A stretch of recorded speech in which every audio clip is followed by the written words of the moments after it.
Vriende, ons lees uit Matteus 6.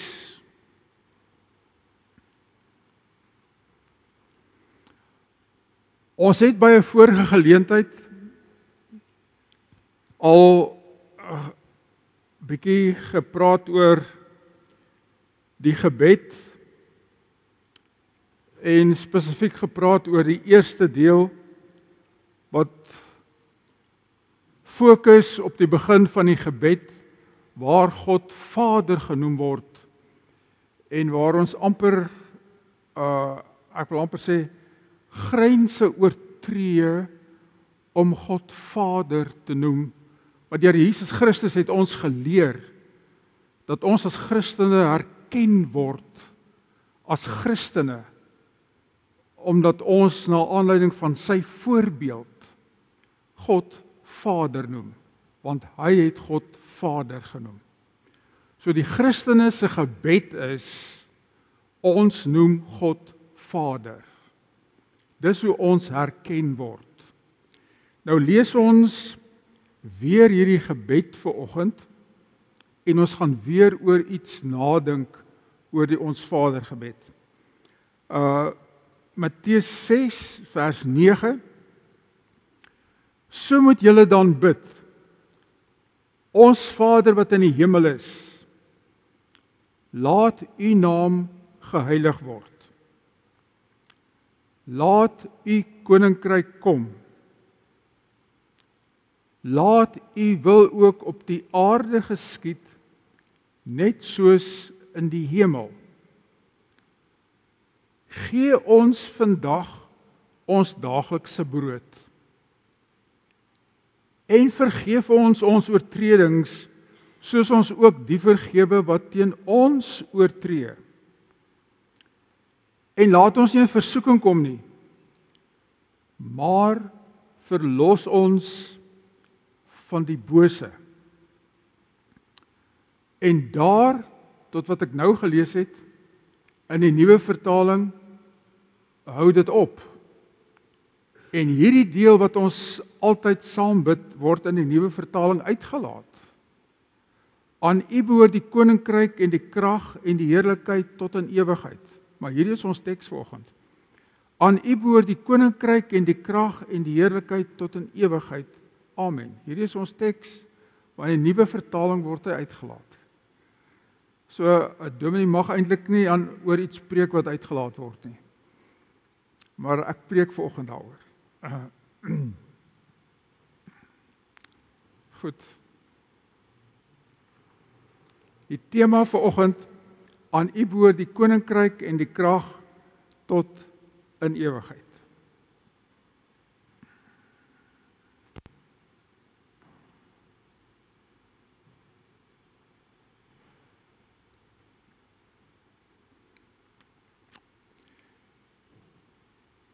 Die hele ons Vader gebed is 'n gebed van aanspreek en vra. Dit is maar soos 'n gesprek, dieselfde. Dis aanspreek en vra. En in die gesprek met God in die gebed vra ons vir hom aardse goeder soos gee vir ons brood en ons vra vir hom godsdienstige sake, vergewe ons sonde. Net eers 'n kort verhaal.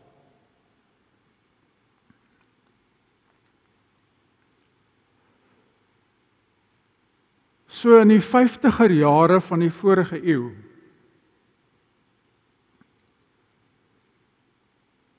het 'n paar ongelowige filosowe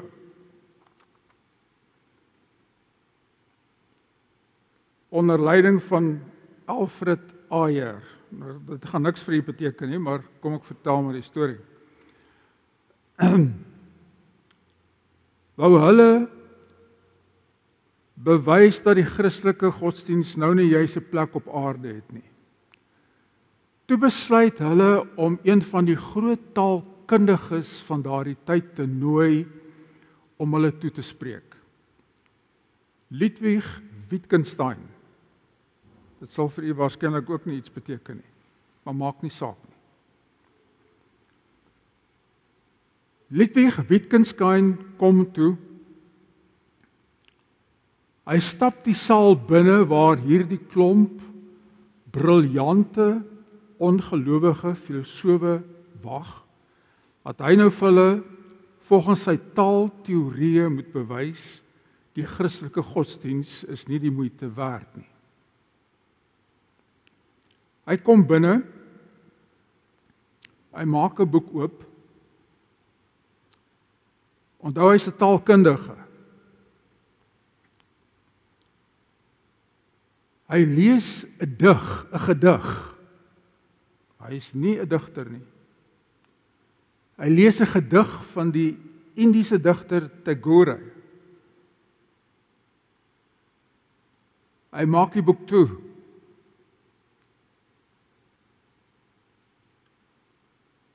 En hy stap uit.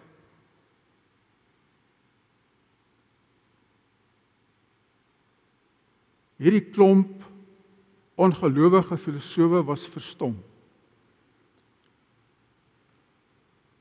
Dat hierdie man wat eintlik maar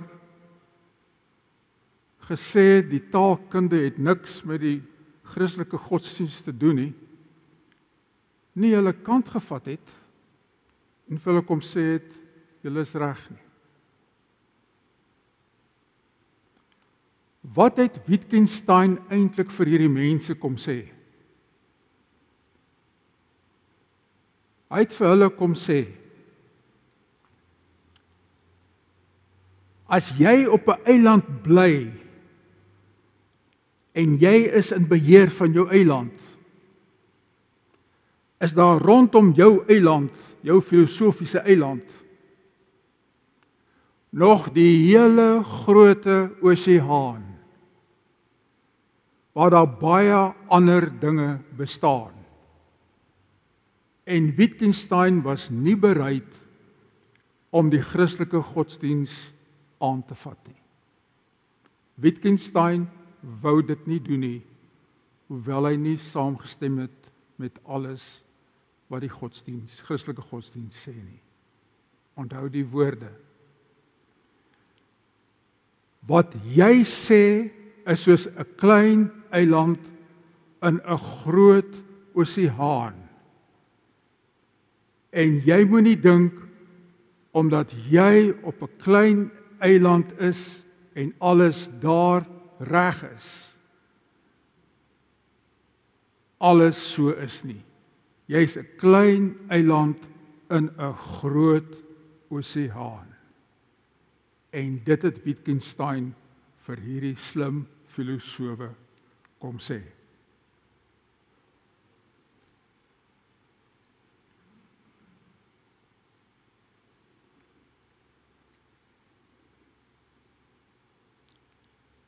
As ons by die Onse Vader kom, en ons bid die Ons Vader gebed van voor tot agter. Ons begin by die Onse Vader en ons bid dit deur tot by die einde.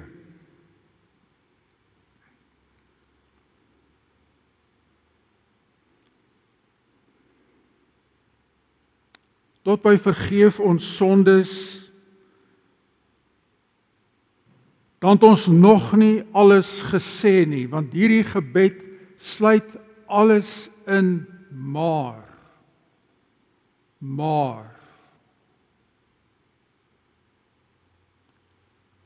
As jy 'n gebed gebid het,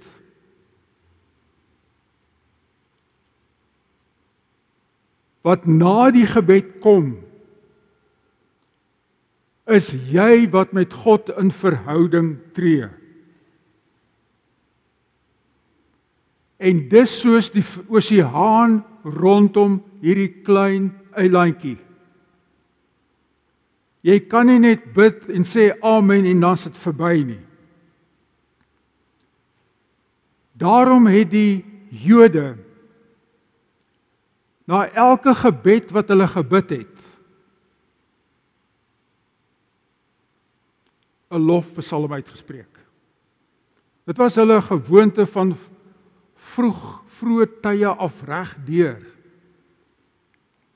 En hierdie lofgebed wat ons het, wat nou uit die Bybel uitgehaal is, want aan U behoort die koninkryk en die krag en die heerlikheid, is 'n lofgebed wat van lankal afkom uit die Joodse godsdienst uit.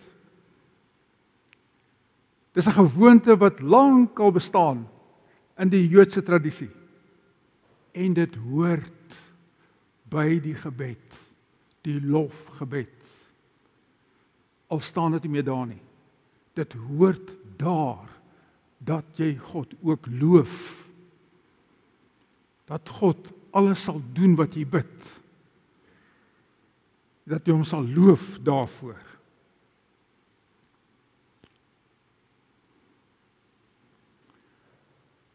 Toe Paulus die Here ontmoet het, Galasiërs 1 vertel ons daarvan, toe hy hom teruggetrek in die Arabiese woestyn. Dit staan in Galasiërs 1, ek het nie dadelik daarna, nadat die seun aan hom geopenbaar is, mense geraadpleeg nie, of Jerusalem toe gegaan nie, waar die apostels was nie. Nee, ek is Arabië toe. En daarvandaan het ek teruggekom Damaskus toe, sê Paulus. Hy het homself afgesonder. 1 Konings 19. Elia, toe daar 'n storm was, hy het gedink, maar nee, kom in die sagte geruis. Jesus, toe die Here Jesus sy openbare bediening begin het, wat het gebeur? Hy het in die woestyn ingegaan en homself afgestonder. As ons dit waag om oor God te praat, dan moet ons weet, dis nie altyd eenvoudig nie, en as Christus praat oor God, wat doen hy? Hy praat in terme van verhale. Wanneer ons 'n gebed bid,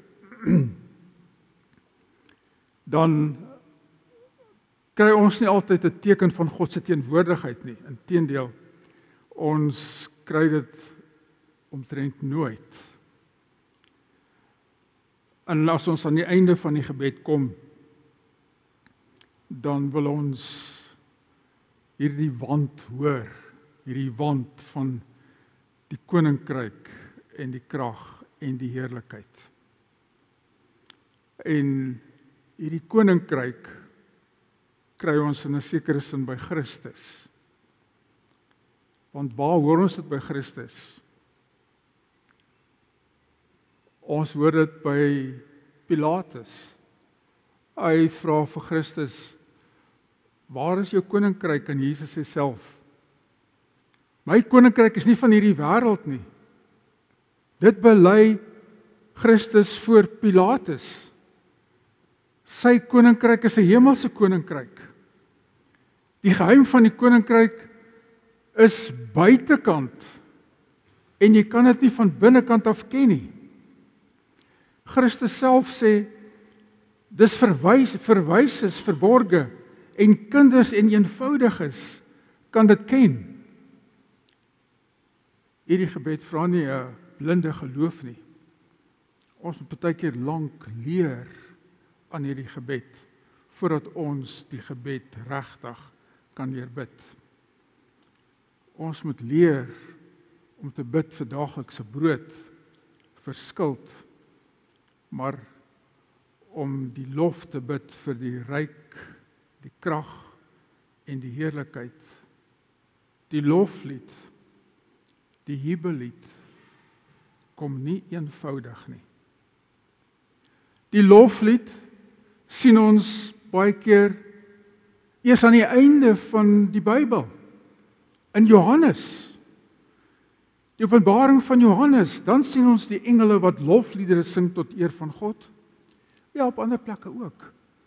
Maar in Openbaring, Johannes 19, prys die Here, die oorwinning van die heerlikheid behoort aan die mag van die Here. Die 24 ouderlinge, dit is die ouderlinge wat wys na die Ou Testament en die Nuwe Testament. Daar verskuif die blik na Christus toe. Ons sien ook die lof in Handelinge. Ons sien Paulus en Silas in die tronk. Paulus en Silas in die tronk waar hulle gegeesel is teen middernag. En wat doen hulle na hulle geeseling teen middernag? Hulle loof en prys God. Weet jy wat se geeseling? Ek het dit nog nooit ondergaan nie. Maar 'n geeseling is wanneer jy stikkend geslaan is, né? En nou kom hulle en hulle loof God teen middernag. 'n Mens kan vra, voel Paulus nou beter hier teen middernag dat hy God loof? Nou dat sy straf verby is? Ek reken nie so nie. Ek dink hy voel erger nou dat dit kouer is in die nag. Maar tog loof hy God. Wat beteken dit om God te loof? Om God te loof beteken om dinge van die eindpunt af te sien. Om dinge van die toekoms af te sien. Om dit betekenis te laat kry wat jy nie nou sien nie. Dis wanneer jy God loof. Dis soos ons Vader gebed wat jy aan die einde kom.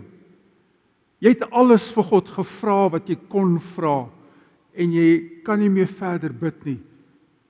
En nou loof jy God. Aan U kom toe die koninkryk en die krag en die heerlikheid. Want jy kan nie meer verder nie. En nou loof jy God. Dalk moet ons baie keer swyg en God loof om dinge vanuit die toekoms te kan sien. Ek lees iets raak by Helmut Thielicke, daai teoloog van die Tweede Wêreldoorlog. Hy sê hy het eendag by 'n man vasgeloop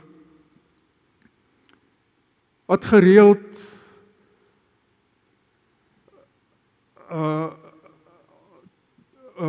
hy en sy familie en sy vriende was gereeld onder die vliegtye waar daar bomme neergegooi is. En hy gesels toe met die man. En die man sê vir hom, as die vliegtye oorkom en die bomme gooi, dan het hy opgehou bid. Hy sê nou maar, jy het toch gesê, jy is 'n Christen. Hy sê, ja, ek het opgehou bid. Hy sê, as die vliegtye kom en die bomme val, dan het ek net begin om God te loof. Dan loof ek net God. En dan kyk ek nie meer na die sekondes in doodsangs, na die ontploffings en die vliegtye wat verbykom nie. As ek God loof, dan kyk ek na die wydheid van die ewigheid en God se toekoms wat voor lê. Presies dit wat ons in Openbaring kry. As jy God loof, dan sit jy kyk na die toekoms. Daardie waarde wat na jou toe kom as jy God loof. Dis 'n ander uitsig. Vriende, as ons die ons Vader bid, dan bid ons die ons Vader en ons bid oor die dinge wat vir ons belangrik is daagliks. En daar's niks meer fout nie. Die ons Vader is die modelgebed. Dit leer ons hoe om te bid. Dis reg. Maar soms moet ons ook, wanneer ons by die laaste gebed kom, die lofgebed, ook ons oë na die hemel toe lig en sê, dis tyd dat ek God loof. Laat ek kyk na die toekoms. En nie net na die toekoms nie, nie my toekoms nie, die toekoms van God. Soos Paulus en Silas in die tronk God loof. Ek moet kyk na die toekoms, dat die toekoms my hier kom raak, en laat daai toekoms my betekenis gee hier.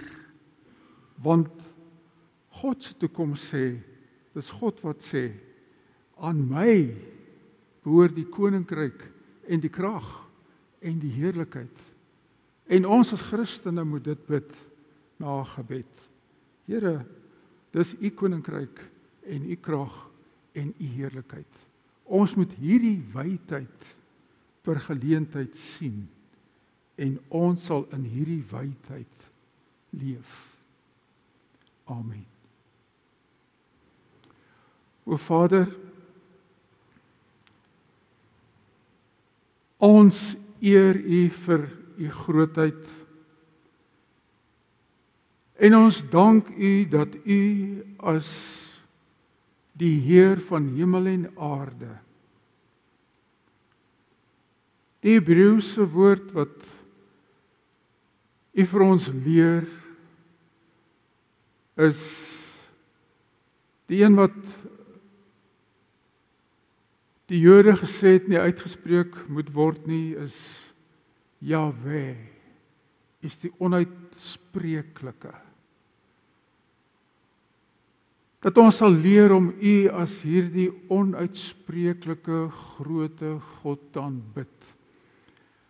Dat ons u kan verwag as die een van die toekoms.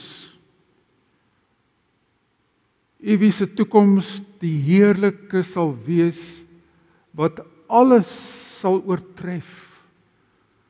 Ook die toekoms van ons op die aarde, waar partykeer dinge maar lekker woes gaan. Wil u ons as 'n klein nietige gemeente van u, wat in u naam leef, hoop gee en krag gee, dat ons hierdie woorde met geloof kan gebruik, en dat ons ook dit in vreugde, egte vreugde, nie net vreugde wat ons eie vreugde sal wees nie, maar vreugde wat regtig op u gerig sal wees, kan gebruik. Vader, ons bid vir hierdie gemeente van u. U ken hierdie gemeente beter as ons. U weet, is maar 'n klein gemeente, 'n gemeente met sy eie dinge waarmee ons sukkel. Wil jy aan hierdie gemeente aandag gee en wil jy aan hierdie gemeente hoop gee vir die toekoms? Wil jy vir ons krag gee dat ons ook in die lig van die koninkryk en die lig van hierdie hoop en hierdie wonder sal leef. Ons eer u alleen in die naam van ons Verlosser Jesus Christus. Amen.